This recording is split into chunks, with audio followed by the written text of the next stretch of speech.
Hello students, this is परी सिंह। स्वागत है आप सभी का आपके अपनी यूट्यूब चैनल स्टडी अड्डा 27 में। आज मैं परी सिंह आप लोगों के लिए लेकर आई हूँ रसायन विज्ञान, जिसको हम घटना चक्र पॉइंट ऑफ से कवर अप करेंगे। ये जितने भी सब्जेक्ट्स मैं लेकर आ रही हूँ आपके क्विक एग्जाम रिव्यू के लिए हैं। आप जल्दी से जल्दी क्विक रिवीजन कर सकते हैं। चलिए शुरू करते हैं। आज का चैप्टर रसायन विज्ञान में परमाणु संरचना, और इसको हम कंप्लीट करेंगे। रसायन विज्ञान को हम एक ही क्लास में कवर अप नहीं करेंगे, इसको हम 2 या 3 क्लास में कवर अप करेंगे। आई होप आपको ये क्लासेस अच्छी लग रही होंगी। और चलिए शुरू करते हैं आज की क्लास बिना किसी देरी के। परमाणु संरचना। परमाणु नाभिक के अवयव हैं प्रोटॉन और न्यूट्रॉन। आणविक संरचना के बारे में सही कथन है प्रोटॉन तथा न्यूट्रॉन न्यूक्लियस में होते हैं तथा इलेक्ट्रॉन न्यूक्लियस के इर्द गिर्द चक्कर लगाते हैं।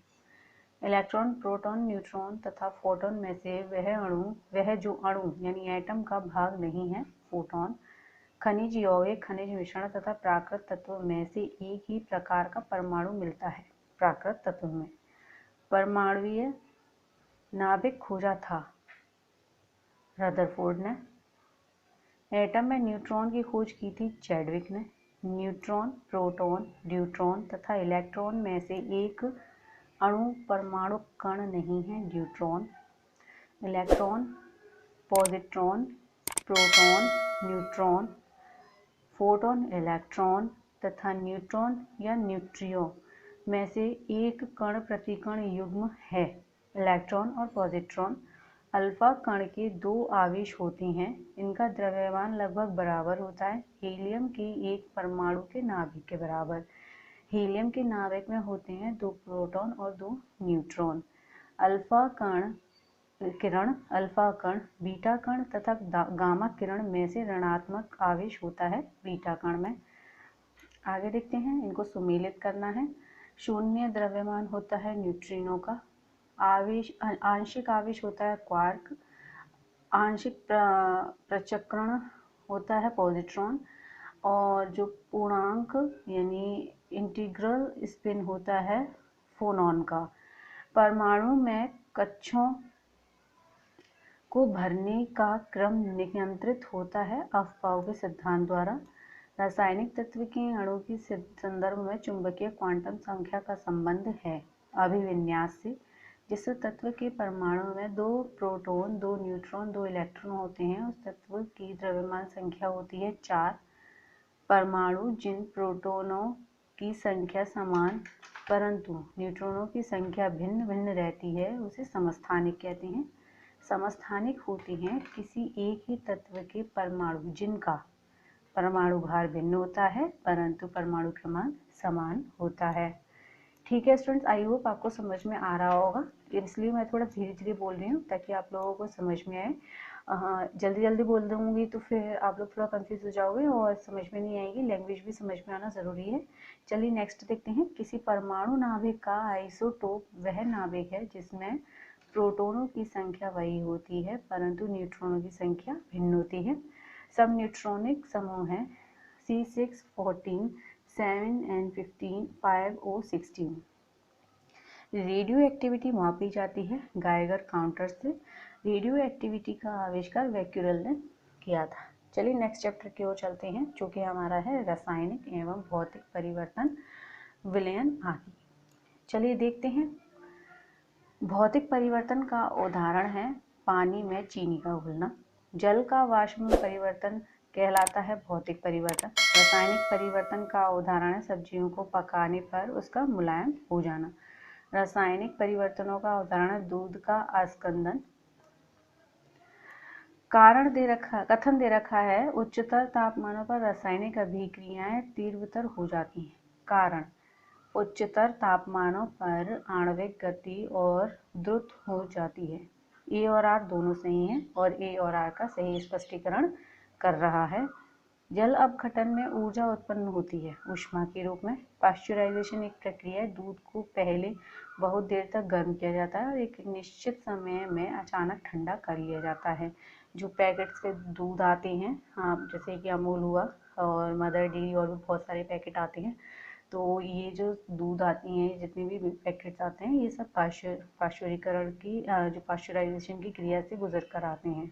चलिए पाश्चुरीकरण से संबंधित है दूध के निर्जलीकरण से।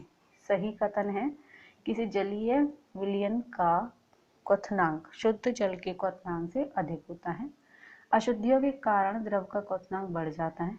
ऊंचाइयों की जगह पर पानी 100 डिग्री सेंटीग्रेड के नीचे के तापमान पर उबलता है क्योंकि वायुमंडलीय दबाव कम हो जाता है, अतः उबलने का बिंदु नीचे आ जाता है। निम्न कथनों पर विचार कीजिए। कथन ए दे रखा है, देखते हैं क्या है। नमक और बर्फ के मिश्रण में से 0 डिग्री सेंटीग्रेड से नीचे का तापमान प्राप्त होता है। कारण नमक बर्फ के हिमांक को बढ़ा देता है। ये सही है, लेकिन आर स्टूडेंट्स गलत है। वह कोलॉइडी तंत्र जो कोहरे में अभिव्यक्त होता है, गैस में द्रव। आगे देखते हैं। परासरण के प्रक्रम में विलायक सांद्र घोल के तनु घोल की ओर जाता है।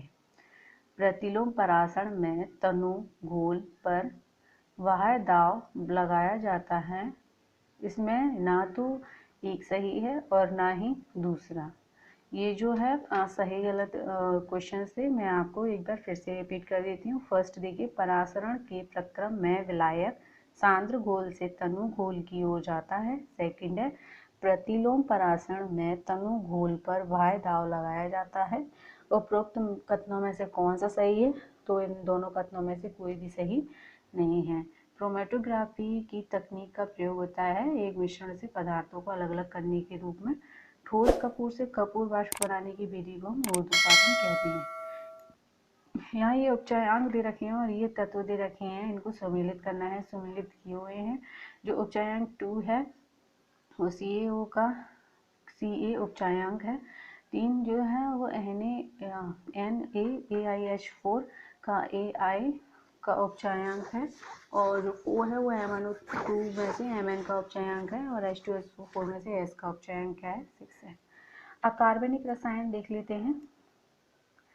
कथन ए दे रखा है, शुरुआत में ही कथन दे दिया है। देखिए, रासायनिक तत्वों के आवर्त सारणी से इलेक्ट्रॉनीय बंधुता किसी एक वर्ग में सदैव ऊपर से नीचे की ओर बढ़ती है। कारण दे रखा है, किसी एक वर्ग में परमाणुीय त्रिज्याएं सामान्यतः ऊपर से नीचे की ओर बढ़ती हैं। ये सही है, परंतु आर गलत है। किसी एक अपवर्तनांक के अनुदिश आयनन विभव धीरे धीरे कम होता है। तत्वों के किसी एक वर्ग में से जैसे जैसे परमाणु भार बढ़ता है, इलेक्ट्रॉन की बंधुता कम होती जाती है। थर्ड देखते हैं, किसी निर्दिष्ट अपवर्तनांक में जैसे जैसे परमाणु संख्या बढ़ती है, विद्युत ऋणात्मकता कम होती है। इन तीनों कथनों में से सेकंड वाला सही है। तत्वों के किसी एक वर्ग में जैसे जैसे परमाणु बढ़ता है, इलेक्ट्रॉन बंधुता कम होती जाती है। नेक्स्ट देखेंगे, तीसरे और चौथे समूह में ऑक्साइड का सामान्य गुणधर्म है बेसिक और एसिडिक। तीसरे, अच्छा ये तो हो गया है। भूपर्पटी में सबसे सर्वाधिक पाए जाने वाला तत्व जो है ऑक्सीजन है।